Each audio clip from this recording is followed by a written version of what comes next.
Taylor, who has some information in reference to African American literacy, and he's given us quite a bit of information in reference to his own personal background and his own experiences dealing with literacy. And Professor Taylor, let's pick up where we left off, and to give you an opportunity to now talk about African American literacy and why African Americans are having difficult times in terms of reading and literacy in a real sense. Yes. Dr. Haney, when I got started, learning to read, as I said earlier, my mother taught me to read, but made me feel guilty when I couldn't pronounce the word. So I took that thinking to school.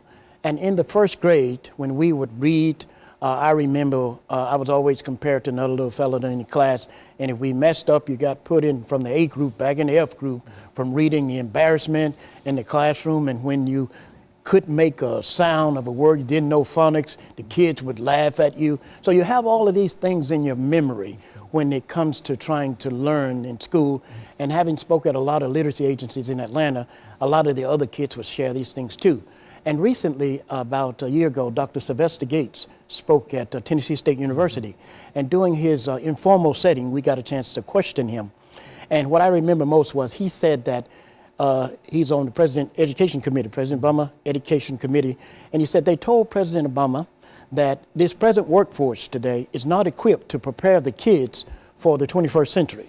And he said that they must learn how the children learn and then teach them from that perspective, not to try to get them to learn from the way they have learned. And that really stuck with me because the book that I've written called Unrefined Thoughts for Thinking, it's designed to capture those unrefined thoughts because I believe all of us were illiterate at one time or have unrefined thoughts in our head. And if we could use those, and give you an example of one, when I was in the third grade, we had to a book to read.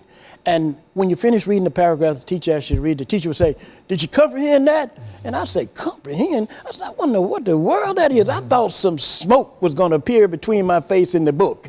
And the kids get a great joy out of me opening up and sharing the way that I thought incorrectly in reference to but I never would have said that when I was in school, because the kids would laugh at me and different things of that nature. But it's things like this.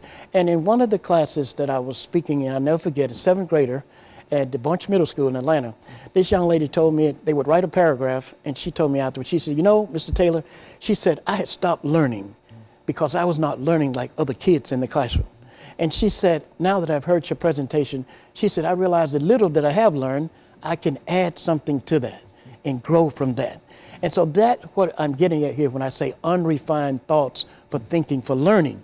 We have unrefined thoughts in our memory. In the book, I make mention of scratch paper, scratch thoughts, like when you do your taxes. You throw away the scratch paper. You don't need it. But in our memory, I remember I interviewed teachers in the school system, bookstore owners in Atlanta, and the principal of a school. And he told me that the method that I was using, unrefined thoughts for thinking, for learning, brought his memory, took him back to when he was learning, So in all of our memories, there are some thoughts that we have that are unrefined. And I believe if we use those to connect them to those who are totally illiterate, the functionally illiterate, and then the literate, we can connect there. That's what the book have in mind, to do. And it's exciting to see, their reaction and making them feel comfortable. And I spoke to one group of men in Atlanta between the age of 40 and 50 years old. And they told me that they will not share their unrefined thoughts for learning with teachers if they make them feel uncomfortable, or if they feel like it will embarrass them, or if they would laugh at them.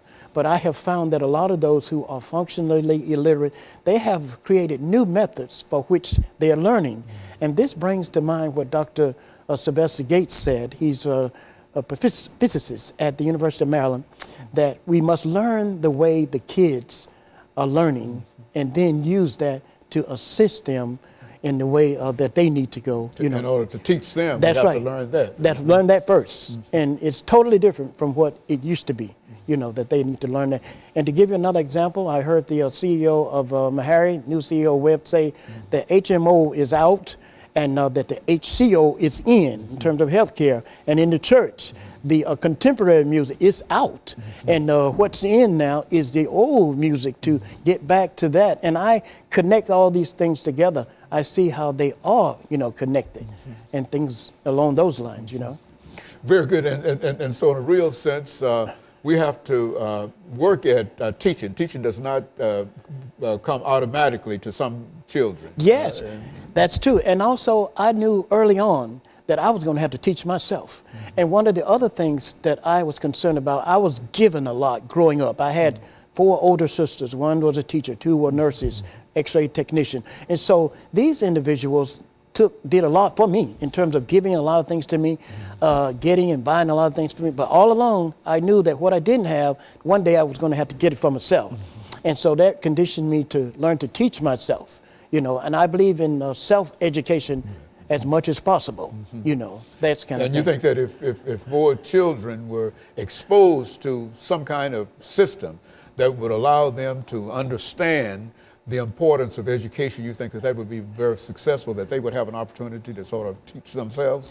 Yes, and in that area, Dr. Haney, being that I study what is called embryo ethnograph, how the unborn child is affected by the environment, I believe that medical records could be used greatly to help kids. Like, I suffered a neck injury, and I didn't know that the son before me had died from a neck injury. So getting into these areas, I think they're great teaching vehicles. As Dr. Jane Poussant said, that we got to go into prenatal. And then there's later children finch funds. Our kids are being prepared in prenatal for prison. And I remember my pastor, the late Dr. Wes Harvey, as a lad, he used to say, "Before young folk got on drugs, Mom and Dad was already taking pills," And so it's in these areas where we have got to go in order to help the kids, because they've been imprinted by the womb was their first world. And I believe that it was Deborah Bloom, a woman who wrote a book about prenatal, and she said that the womb is the most influential environment in the world. And there's a lot to be learned there, and there's a lot that have not been learned there. And in the book of Paula Murphy Paul called Origins, she shares how the first 9 months of our lives shape and fit and imprints us for the rest of our lives.